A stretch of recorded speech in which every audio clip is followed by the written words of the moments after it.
Hello, everybody, and welcome to Whispers Radio here on AM 1600 WKKX, the Valley's Watchdog, and UPRN, the UFO Paranormal Radio Network. It's 6:09, 57 degrees, and it's starting to rain here in downtown Wheeling.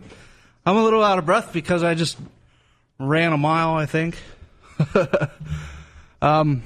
Just found out our guest tonight is in the UK, and Jordy doesn't have any calling cards, so I had to run out and get one. How's everybody doing tonight? Lovely? I'm good. Feel like I'm Jordan Cline. She's Lola Miller. And the other she, Miss Sarah Howard. Lola is trying to figure out how to call through a calling card and then how to call out of country. So it's going to be a tough one. We finally got Lola back. Lola's been working on a play. She's, I think it's Towngate. Is that right? Yeah. She's been doing rehearsals, so this is our first time back. This is the first time Lola's been on the show since second week in December. So we're glad to have her back whenever she figures out what to do. How you doing? I'm good. You should probably breathe. You might be able to do your show better. Not working, Lola? Slowly but surely? No. How do you do a plus on a telephone? You don't do a plus. How do what is do that? it? What was it? Something about 011 or I think it's 0011 and then the 44. 0011 and then the number? And then the 44 on that number. I think that's it. Okay. Let me try it again. I think that's how it goes. I sent him our number just in case. Yes, here at Whispers Radio, it's always a cluster. So give us a call, 304-214-1600. If you're out of the area, 1-866-514-1600. Now would be a great time to call in if you want to do tell us some ghosty stories of your own. Share with us what's going on. If there's any crazy weather your way, because it got really dark really quick. It got kind of cold, and it's starting to rain. It's nasty outside. I don't think we're going to be grilling out tonight. Yeah, I don't think it's going to happen. If anybody knows how to call out of country, please call. Oh, wow. All right. What's been going out there in ghosty world? Anybody? 304-214-1600. You got any ghost stories to tell? I don't. I told all of mine. Did you? Yeah. Let's see. No, you only told the one in the bed. That's the only one I have. This is the only one you got? Yeah. I've not lived long enough to have interesting ghost stories like you. Are we through? No. All right, who we got? You on the air? No. This button. All right, we got somebody now? I don't know how to use this thing. I'm here. Hello. All right. Who's this? My name is Jerry. Hi, Jerry. How you doing? Oh, I'm not bad. I want a question about the Brooke County sighting back in the late 70s. The Brooke County sighting back in the late 70s. Familiarize me with it. What's that? You're telling me about it or you're asking me about it? No, I'm asking you about it. I mean, was there anything happening afterwards? I mean, I knew a couple of deputies saw it. Is this a UFO sighting? Yes. I know about the one in the 60s. There was one in the 60s. It actually crashed in Oglebay. Oh, didn't know that. Yeah, they called him Bashful Billy. Was it the 60s or the 50s? The one I remember was in the late 70s when I was like in junior high school. Uh-huh. And a couple of deputies saw it and some other people. It was like the cigar shaped. But nothing was ever said about it except in the paper. They had a article in the paper about They actually had an article in the paper? Yes. See, that's rare nowadays. Usually it's all hush-hush. Yeah, exactly.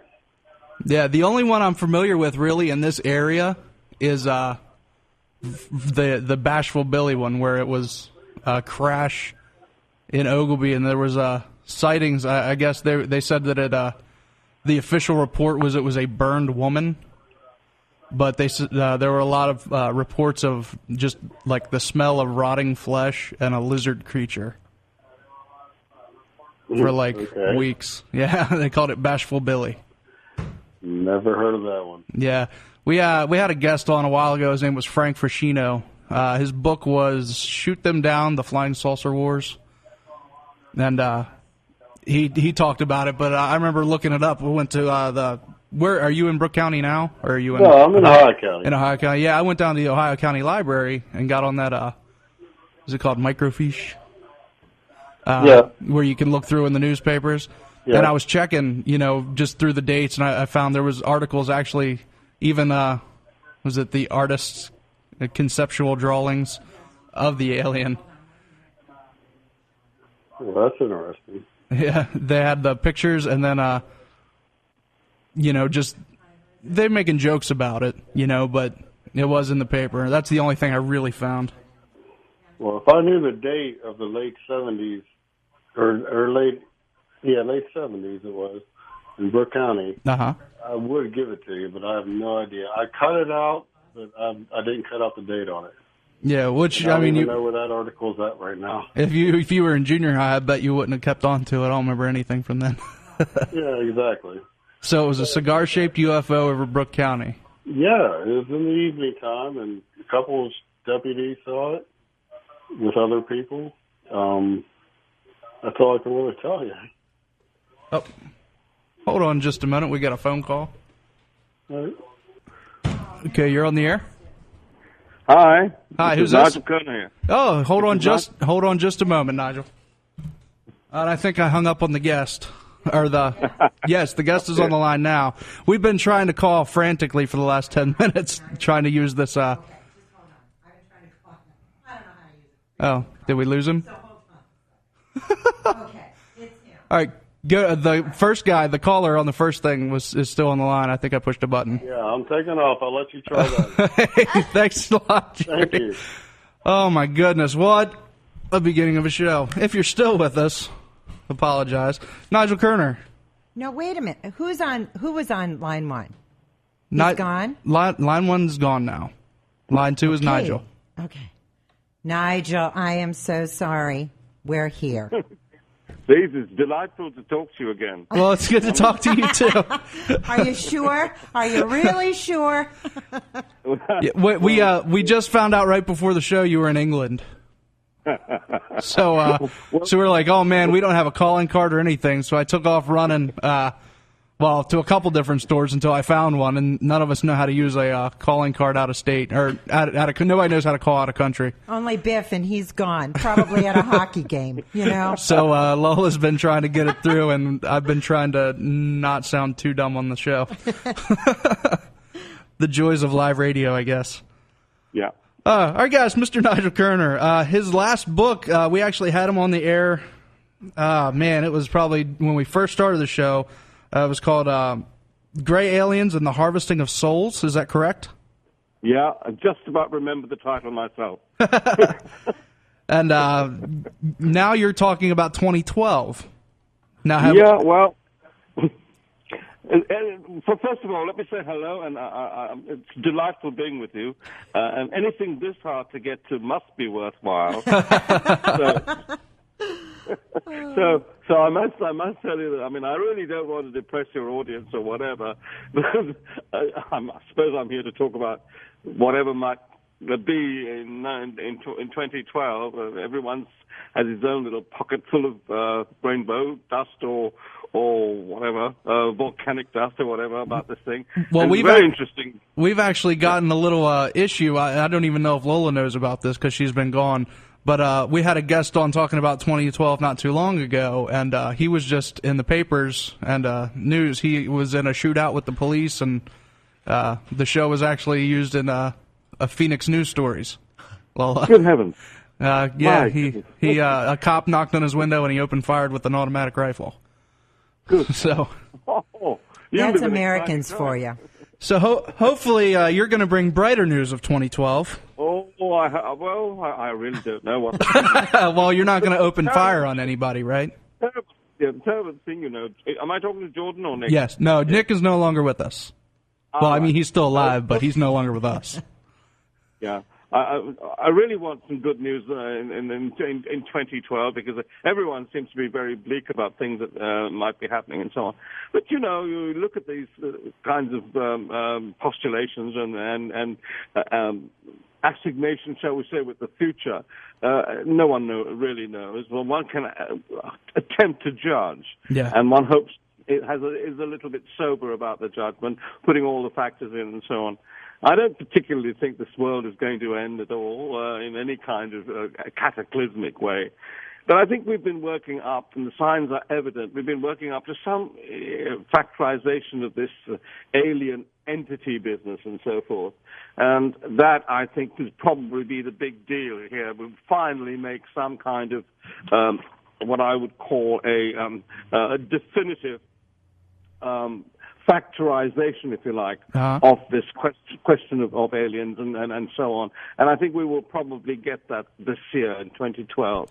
Now, as to what that might mean to you and me and the future and all the rest of it is anyone's guess. But my, if you like, my kind of take on it is that if something that powerful can get here past the Einsteinian forbiddances, equals MC squared and all the rest of it, and they do make it to this planet, and they do have some kind of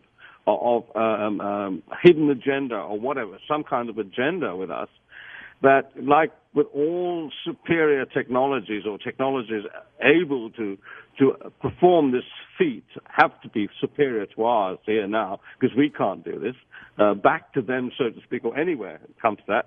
The fact is we have then got to look out for ourselves a little bit more carefully as to what this thing is all about from our human perspective, so to speak, Jordan. And that really is what I'm about, is let's not get kind of, in a situation where we all duck under the bed and so forth, but at the same time be very, very cautious about this so that no one would buy into this in such a way that we can't do anything about it and keep our heads and keep our reserve and, most of all, keep our humanity. So what is it, Nigel, do you think is going to happen? Well, I think we will probably make some kind of contact that is definitive. So you think we're really going to make contact finally with the aliens? I think we've already made contact. Well, I mean more publicly. Yeah, I think we will recognize it, and I think billions of people will buy into it. That's for sure. I've got no doubt that this thing. I mean, I was just looking recently. It's looking more and more possible, that we kind of create an electronic database, kind of containing all biological and psychological information of an individual. It's called transhumanism and so on. And people are just talking about this all the time. And it's a big deal now. It's everywhere, at least in Britain. Now, my point is that if this is coming, it may well be a foreboding or, in fact, a preparation for, if you like, for entities or some kind of factor. I don't know what to call these things. I'm sure they're artificial. I do not think these are natural beings in the sense that you and I are natural and we have a connection back to the beginning of the universe kind of thing, to mom, dad, grand, that kind of thing. But I think that we have to be extremely careful how we, in any kind of way, respond to them. If they are superior enough to get here, we are at a huge disadvantage, are we not? And let's say that we do make this kind of contact, and then I think humanity will be on the back foot immediately. Now, do you think that they are superior just because they're able to get here? I mean, is having the bigger boat, so to speak, really make somebody smarter? Yeah, well, the native Indians didn't do too well when they met Columbus, did they? Really? Oh, yeah. Touche. So we have got to make sure that whatever this might be, we have breathing space to coexist. It would be nice to get some kind of a signal that this is not something that's going to be corrosive in any kind of way to our humanity or whatever. But I have to say that reading all the signs over the last year, and since I've been, talking to you guys, I have to say that the signs do not augur well, although I want to say the opposite, but I have to say I can't. I mean, for instance, I was just looking at something today where the UFO situation, sighting situation, I don't know if you know this, has skyrocketed in the first weeks of 2012. and MUFON, for instance, received reports from 36 of the 50 states in the U.S. Well, I know at the end of the year as well, there was a lot of sightings towards the end of the year as well. Yeah, a huge increase in these things and so forth.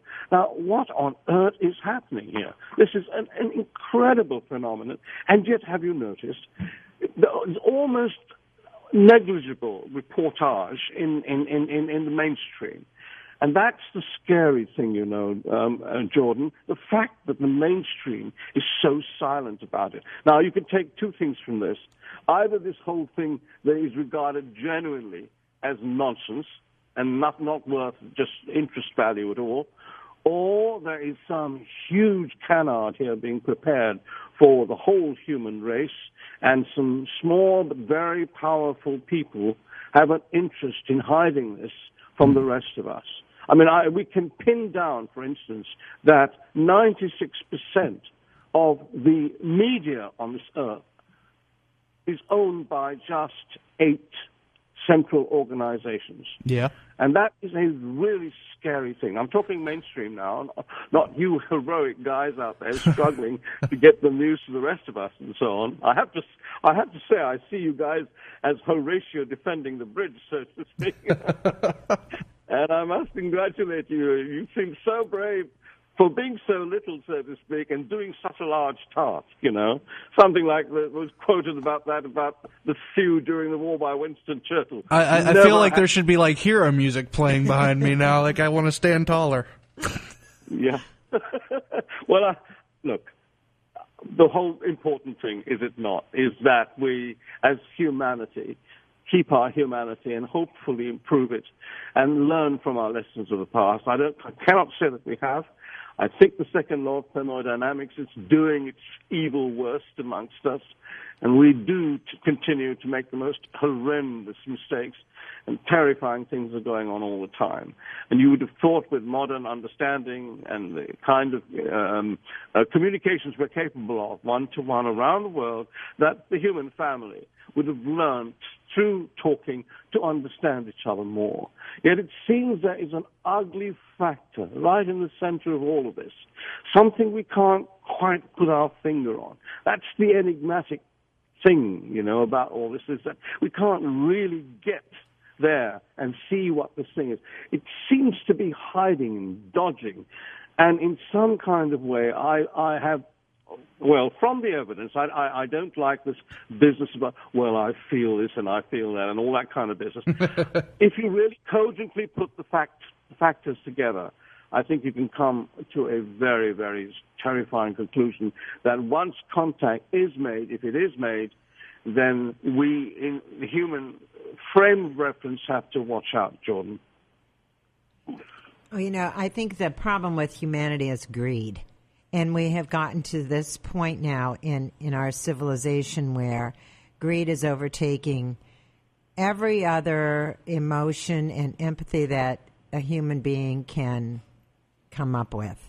And and what scares me is I'm kind of go back to that TV show V, where they come and for some reason, we're so greedy about wanting everything to be so perfect and not having to do any work for it that it's very easy then for anybody to come, or anything to come in and kind of take over, because we've gotten lazy in everything. Yeah.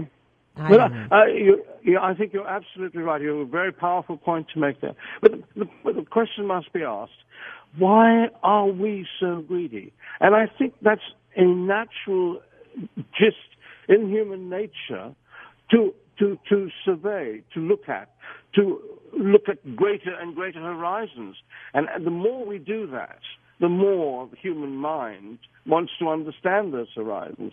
And there's a kind of incremental thing that goes on here that naturally drives us forward, not necessarily greed in a negative sense, but a hunger to want more, to know more. Now, this can easily be changed, of course, into a negative mechanism, where if you deal with this in terms of fiscal benefits and so on, you just want to see the noughts in your bank balance increase in number and so forth. And then you've got that other thing that says, look, let's try and make a better fellowship. Why not be greedy about the fellowship of man, not the negatives of man? Why can't we be greedy enough to make a kindred sense, a better sense of each other? If you see what I'm trying to say. Yeah, I do. Increase that. That's a kind of greed, too. That's a positive type of greed. And the point I'm seeing here is that we tribalize ourselves to such an extent that we cannot do that anymore. In order that we can get more, we seem to have to make someone else less. And that then brings in this incredible situation where if a third alien type of factor, something outside the human aegis, comes in and plays amongst all of this, you have got a very interesting, very dangerous, and probably final situation in favor of something that might have an advantage over us. And I only point to the fact of getting here, Jordan, in the sense that if they could get through all of those incredible factors, past the equals MC squared business and so on, to us, then that implies an extremely high methodology of thinking. And that, of course, what happens to the lab rat. Yep. In the laboratories, we look after him very well. I did it myself when I was doing my science work and so on. Once we've looked after this beautiful little creature, it's just a question of a second, and the creature's given its life in terms of our research. And I think that there's so much evidence now with these abductions and so on, to point to something truly insidious going on, undercover, so to speak, within the family of man. Yes, I know it's easy to get paranoid, but if there's anything of a truth in all of this, I say you can't be paranoid enough. Now let me ask you this. When I got a little bit of echo.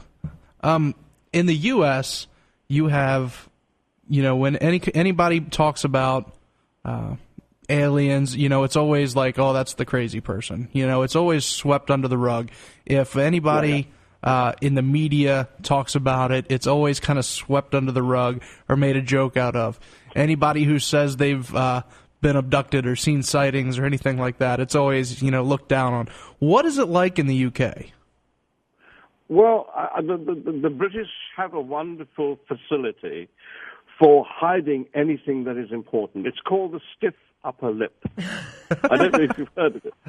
They kind of smile with a thin, enigmatic, almost look in their eye, and this kind of smile. Indulgent it is, very patronizing, and you feel a worm instantly. It's called. So it's kind of the same. It's rather a bad thing to say about the Brits, but we are the most polite racists in the world. For instance, we are so useful because we're so polite. If you see what I'm trying to say, and there's wonderful ways of obscuring these things, if you like. And my point is this: if such a thing were to come here, I think the Brits will say, "Oh, hello, how are you? What's the weather like in space there?" and so on. I tell you. And see, over here, we would just try and shoot them. Yeah. I don't know what would the American way be there. Honestly, the American way would be try to find a way to police another country or another space society. Yep. That's the American way. Yep. Yeah. Jordan.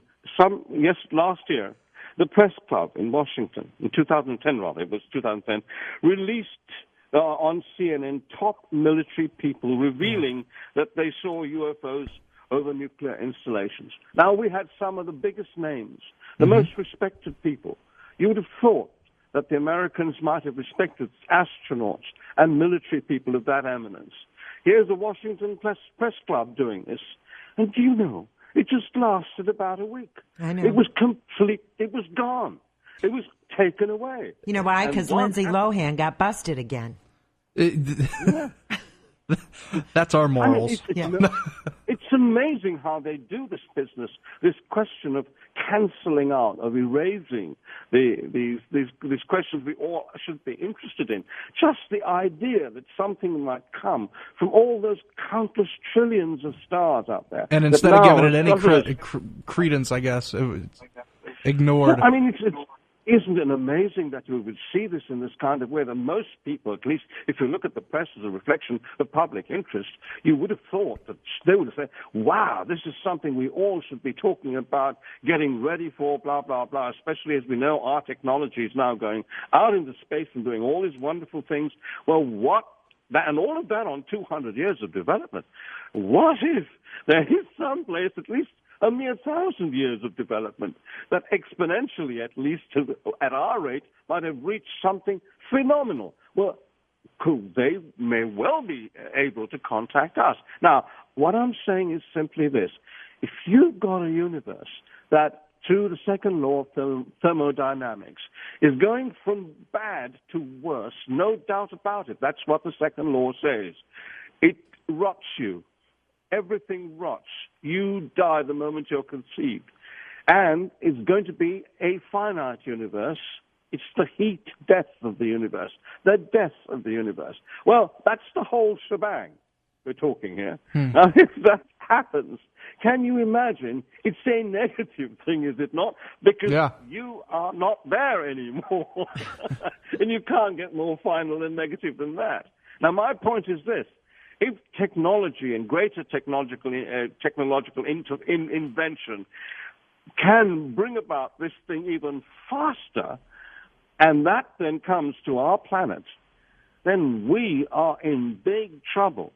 And my point is to try and welcome such a thing, or to display it as, wow, they're going to solve our energy problems, all the rest of it, is simply just hauntingly naive to think that this is going to be so. And my point is, what do we think? What is our difference? How do we keep our reserves? How do we value humanity against such a thing that might happen to it from, say, some alien accord that comes in amongst us all and so on? And so we've got now these chips. They call it the soul catcher. When my publishers gave me the title of the book, by the way, I didn't call my book that title. I was quite horrified when they came back at me with it, in fact. But I thought it was, I thought it was a commercial thing, whatever. And I had very little to say about it, to be honest. The point was, I thought it was, even though it was apposite, by the way, really, when you understand my take on a soul, you see it's not this kind of, bizarre thing the title sounds.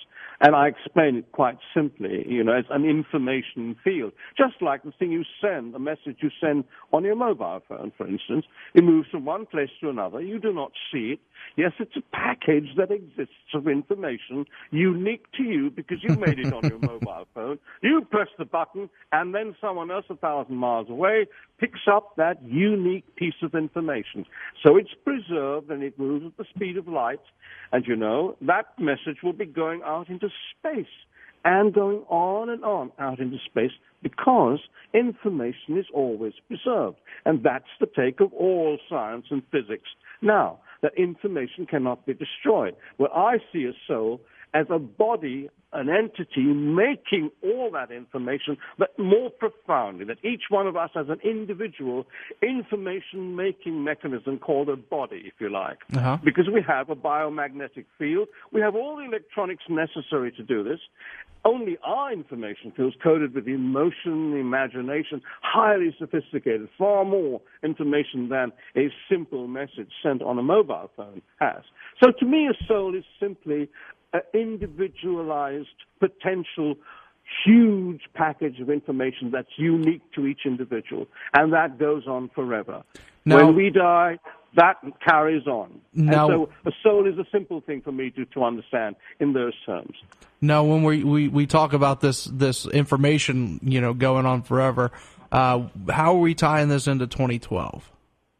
Well, that's the point. Their information can come here, and if it's sophisticated enough, I tell you, Jordan, they may be able to hack into your own unique information field called your soul. Oh, wow. And if that's the case, you know how we can hack into messages now on mobile phones.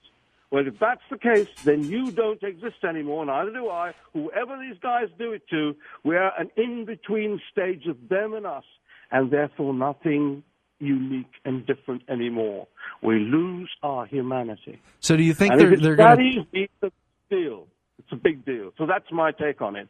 And if you can make transhumanism, if you can make soul catcher chips that can actually pick up every bit of information you've got. They've got it now. They've actually got it now through research. They thought it would take till 2025, but they've actually got this chip now. That is supposed to take everything you know, see, feel, whatever, in a chip. Now, if this particular thing can be hacked into, and this particular thing is known as you, if it's hacked into by some alien technological aegis, then you are not there anymore. And that, to me, is what maybe the biblical thing of damnation is all about. That could these things, if they come here with that technology, hack into individual information fields called souls, us, in which case we are over. We are neither us or them. We are some neutral thing that is going nowhere. Well, we become like drones. Well, I think like soldiers. We won't even know ourselves anymore as a self-identity. Many have speculated, that the mark of the beast, said in the Bible, this description in the Bible, that is received on their right hand or on their foreheads, may well be a form of biochip. I've heard that before. For buying and selling. You've heard of that, of course, I'm sure. That's a common take, I think, these days. But, when you think about this business about chips and mobile phones and all that, they're so wonderful in terms of when they're used properly. And so, but I tell you what, if these guys come with the technology superior to ours on that aegis, we have a big, big problem in being us. And we can't get a bigger problem than losing us, Jordan. That's what my take is about, to look at in 2012, is to see that such beguiling kinds of hard... people are going to buy into this. Billions are going to buy into it. They'll say, look, you will never have to do this, that, or the other. We'll give you the end of everything. You'll have heaven in your own head. What you will lose is you. Now, do you think this is going to... Is this like the December 2012, or do you think that this is going to be... gradually, like it's starting now? Do you think by the end of 2012 it's already going to be in place? How soon through this year do you think this is really going to hit? Oh, it's so difficult to say. I have no crystal ball in that sense, and it would take a brilliant computer to actually extrapolate on the time scales of these things. But I will say this: I think 2012 will create a base against which we either, as a species survive, or we, in some sense, are no more, as a kind of natural species produced naturally in the universe. See, these things that would come are not natural. They are synthetic. They are made by whoever their creators were or their natural beings were. Just as we make robots now to go out there and look at asteroids and so on, I believe that out there is a kind of Oktoberfest, if you like, of these things. It's the natural way in the universe. All those planets out there.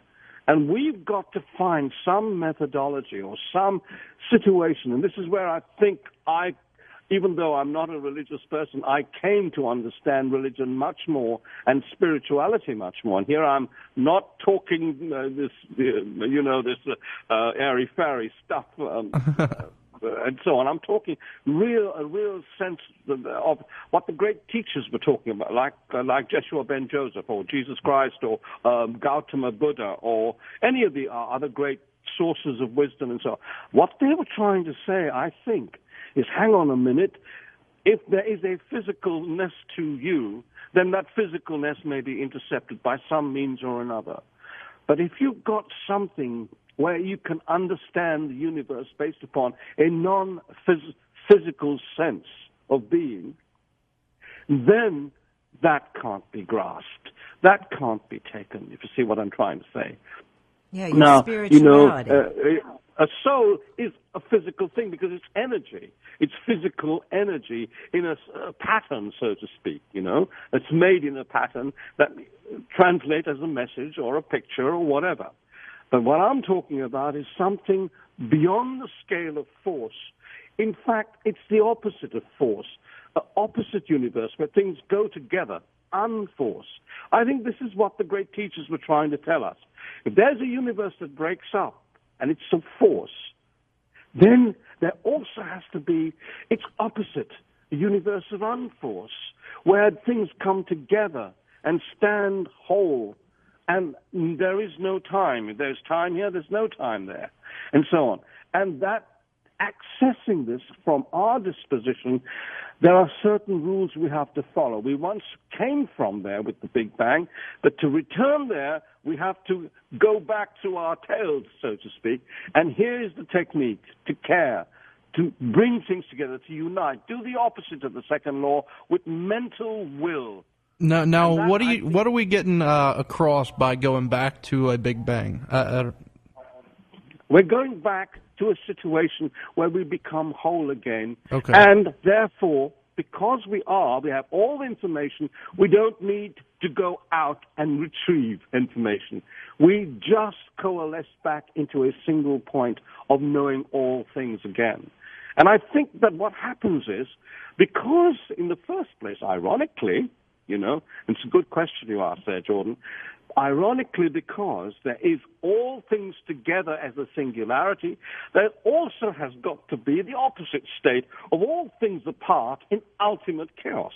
Yin and yang, so to speak. Always opposites, if you see what I mean. Now, the potential difference between the two states is where universes are made. We get some of a bit of one and some of the other, almost in equal proportions, and we come through a kind of mixture. And I think the whole business is to discover how to make the choice to go back or to go on into complete and utter dissemination and chaos.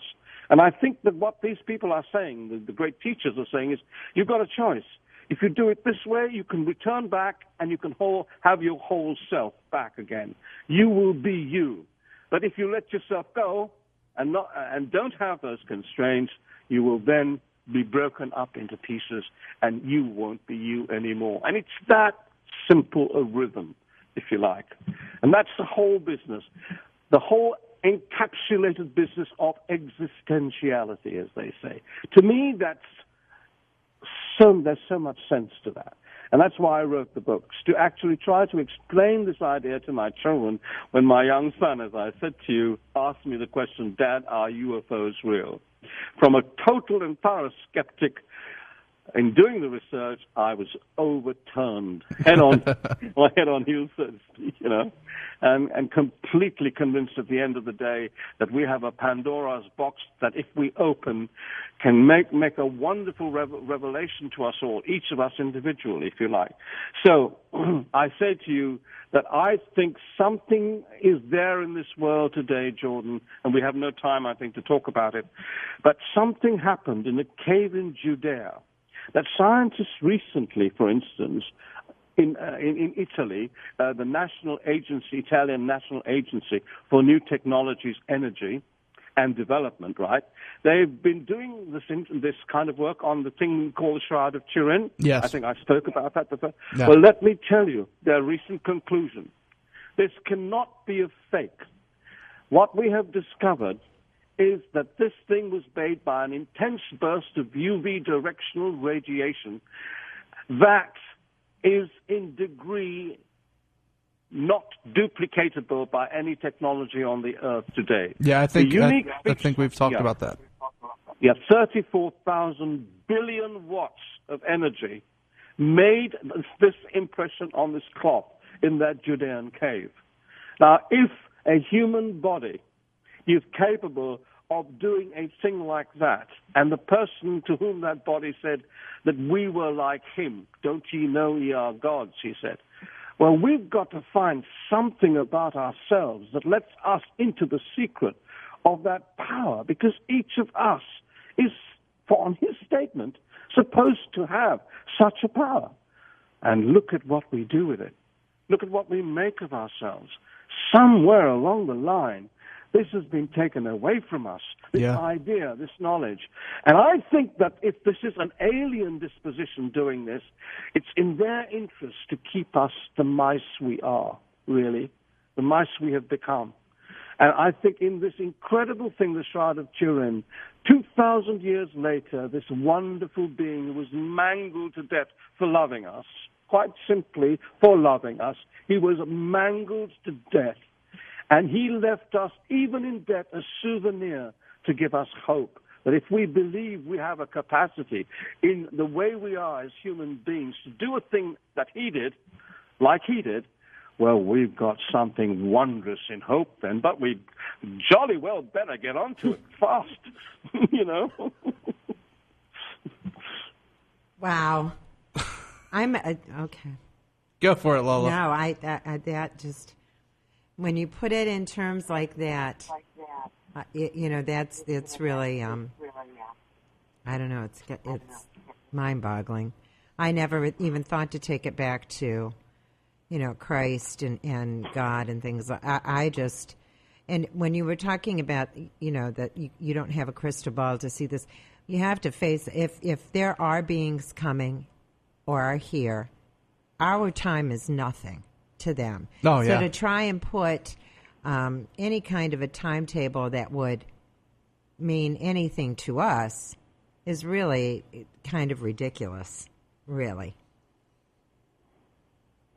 Absolutely. And the point I'm trying to make, I hope I don't sound too dramatic in the way I'm saying this. I don't mean to be a preacher or anything like that. But what I'm saying, I really, truly believe after 40 years of research, very nearly 40 years of research into this, I'm absolutely convinced that through the example of this individual and the souvenir he left behind, this piece of cloth, that you and I and all humanity ought to realize the size and the scale that we are built on, and that there is some disposition within us that can activate this wondrous scale, and we can't and don't need to be subservient to some synthetic machine that might come because its creators were short-sighted enough to create something with artificial intelligence going out there to preserve themselves or their own civilization or whatever at our cost, so to speak.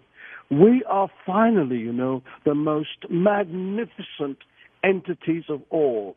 If that Shroud of Turin stands up, as it seems to do, to the greatest, extrapolation we can.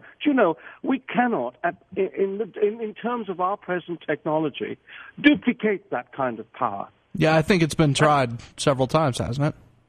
Yeah, it's never come close. And to get that kind of 34,000 billion watt capacity, just not possible with our technology today.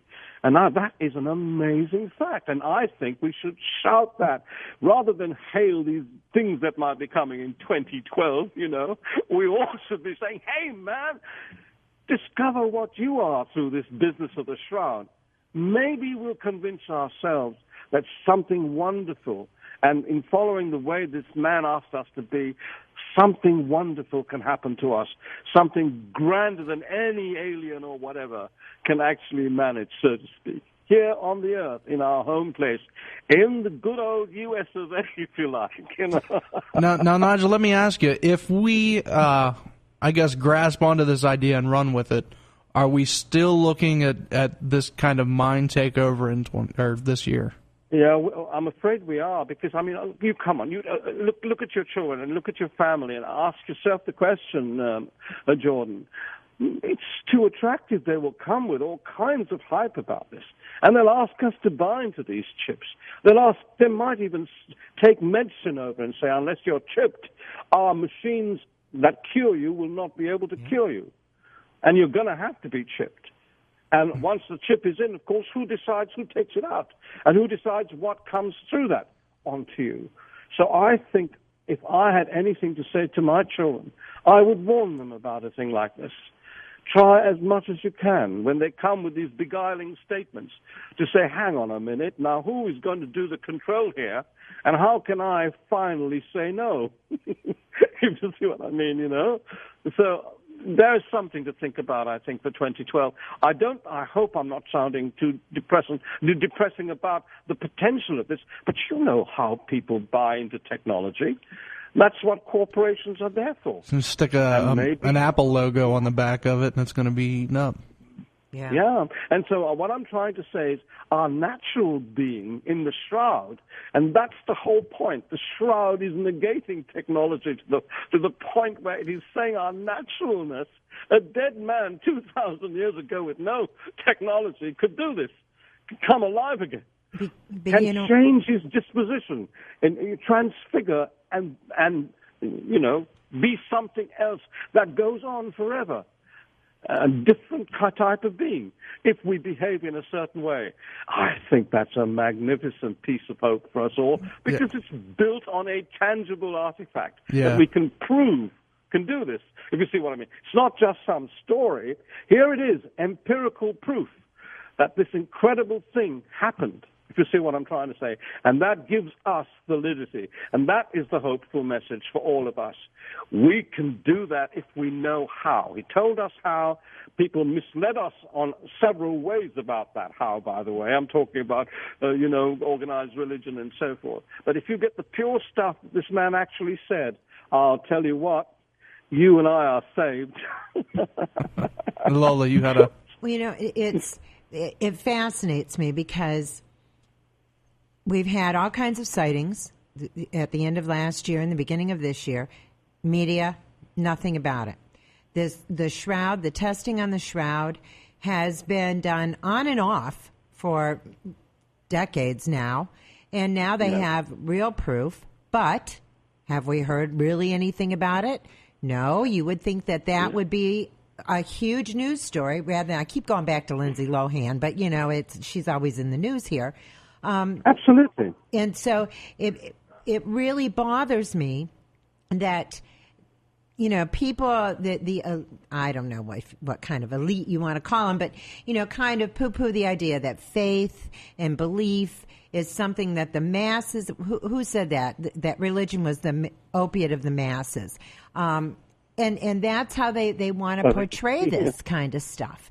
And so, everybody, you're right, is bowing down to this technology god that has suddenly appeared. And so, of course, when things like that are offered, chips to, get rid of cancer and other diseases, everybody's going to say, well, it's technology, it's science, it's got to be real, instead of going back, even though there is empirical proof, to something that is truly faith-based.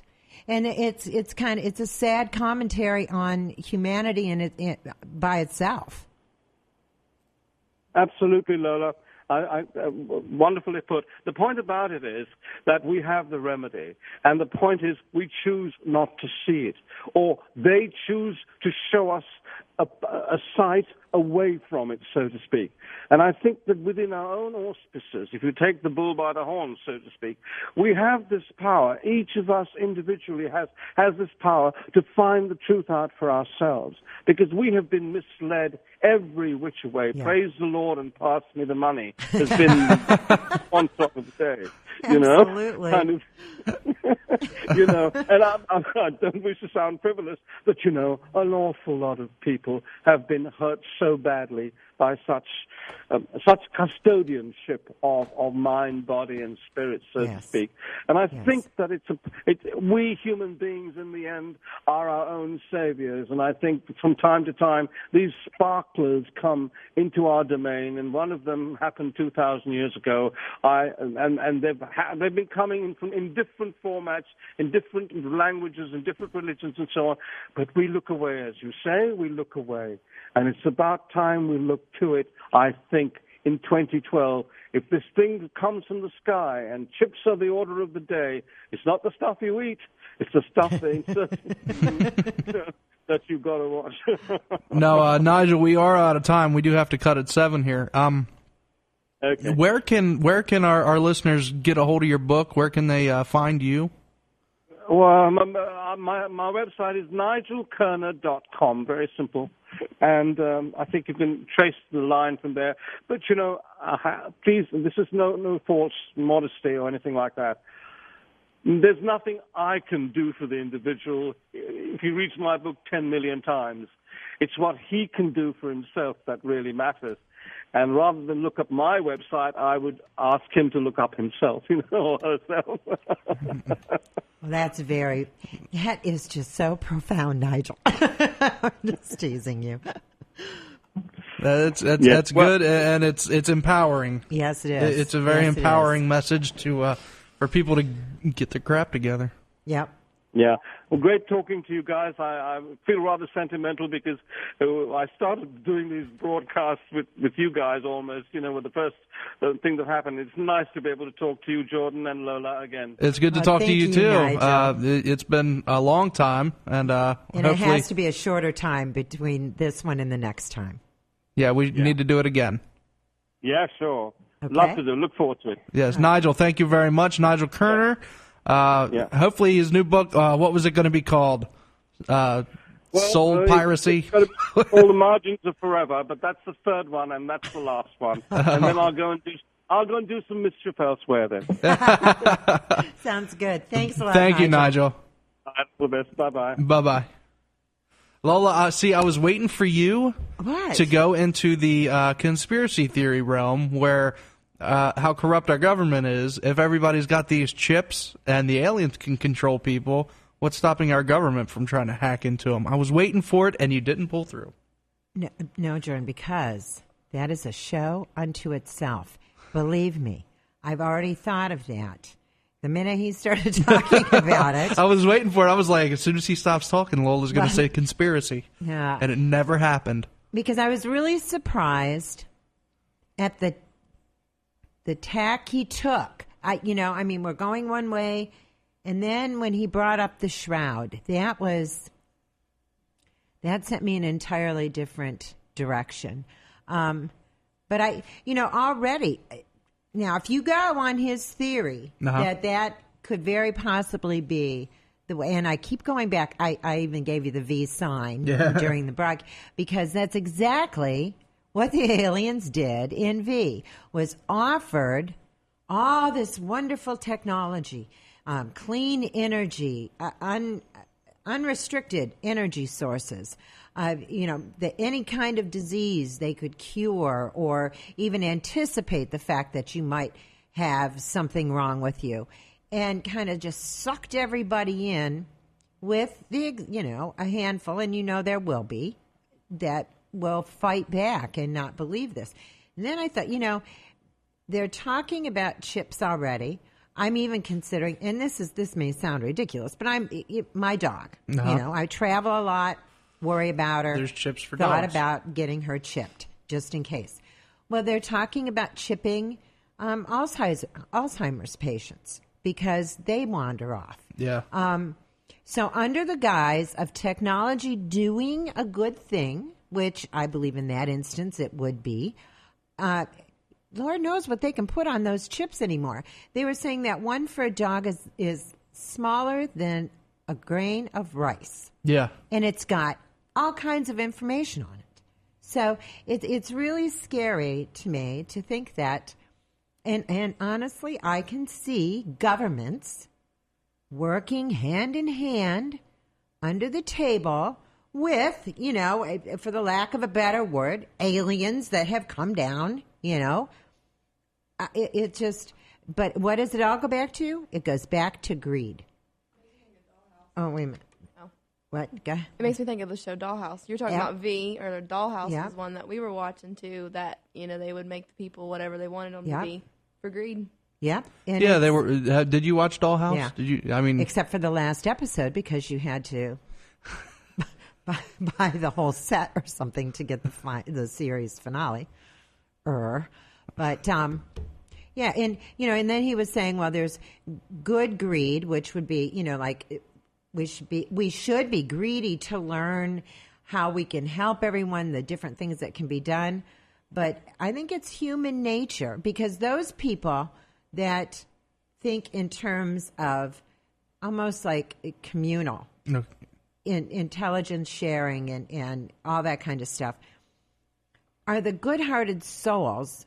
For the lack of anything else, they're very naive, that believe that everybody else is after the same thing. And I think there is something in human nature that's why communism has never worked. Yeah, I've always heard communism looks great on paper, but... Well, and because most of the people believe that, everything should be shared, but you always have one or two that can find a way to manipulate the system and get something more out of it. And when you start, that's when you start your two classes, your haves and your have-nots, and that's when the world goes into chaos. And I told you it was for another show. Now I'm like, spread it all out. I don't even know what direction. But anyway, it's just, but he gave me a lot to think about. He really did. I certainly, honestly, I was not anticipating the shroud. The higher being. And I thought about asking this. If we are from a higher being created us, there has to be then, and it goes, logical thinking, that whatever it is that may be coming from wherever they're coming from did not create itself. Something, a higher being, had to have created it, whether it was, trillions of years before our universe was created. At some point, something spiritual had to have had a hand in it. Well, it goes with the a lot of people question with religion, stuff like that. Well, then who created God? Is God just sitting up there by himself? A lot of people ask that. Well, that's that serpent eating its tail. I mean, you can go around in a circle on that one for ever. And if you really have to question that, then you really are. Then you must be questioning the entire idea of a spiritual being in the first place. I mean, not to say you can't be spiritual. I know people that profess not to believe in God, but they're spiritual beings. Yeah. So it's I should next week's show. Next week's show. I just feel bad that I could not figure it. And you know what? When he called in, I actually put the card people on hold. I said, I'm doing a radio show, and I want to see if this is our guest calling me. Because I finally hit 0 to try and get. That's okay, because I don't know what all the stuff that tells you what goes where. People have showed me 100 times, but I used to do it. I just kept pushing. And I'm like, I don't know who I'm talking to, and I couldn't find where the other guy was because I knew somebody was whoever you were talking to, and then the other person was the person that was on the line, and the other person was the caller, and I was just started pushing stuff because I wasn't paying attention. I'm Jordan, good at this. How quickly you forget. Oh, you used to answer the phones all the time. Yeah, well, you know what? You left for like a month. And then look at me, Lola. I don't know how to use a phone. You poor thing. Oh, we really do have to go. But all right, everybody. Until next week, hopefully we get our stuff together. Oh, we will. Oh, and if you're local and you want some great entertainment and you have particularly small children or grandchildren, Cinderella is at Towngate Theater Thursday, Friday, and Saturday nights. Curtain is at 7, and I play the evil stepmom. I don't want to say that's fitting. I put it in the program. Am I being typecast? There was one little girl that just wouldn't even cried. Look at me. Because all the little kids can come up and get autographs. And then I guess one little girl said to her grandma, she says, "Now, do you think she's really mean?" She looked at her and she says, "No, she's just pretending." How sweet that is. But, yeah, if you want something to do, Thursday, Friday, or Saturday evenings at 7. It's really a cute show. And it's not real long. Little kids are sitting through it. When's it out by? When's it usually done? This particular, but you're out by 8:30. Okay. Because it starts at 7. And, if you've got little kids, say 8:30. But if you don't have small kids that want autographs and stuff, by 8:15, probably. And you get out in time for the kids to go to school and get all their sleep. Oh, yeah. It's even if you go on Thursday night, it's really not too late for the kids. Awesome. So, yeah. Awesome. We should go. Yes, you should. I work every night this weekend. Aww. I should go. Yes, you should. Yeah. All right, everybody. Until next week, don't be afraid. Only believe.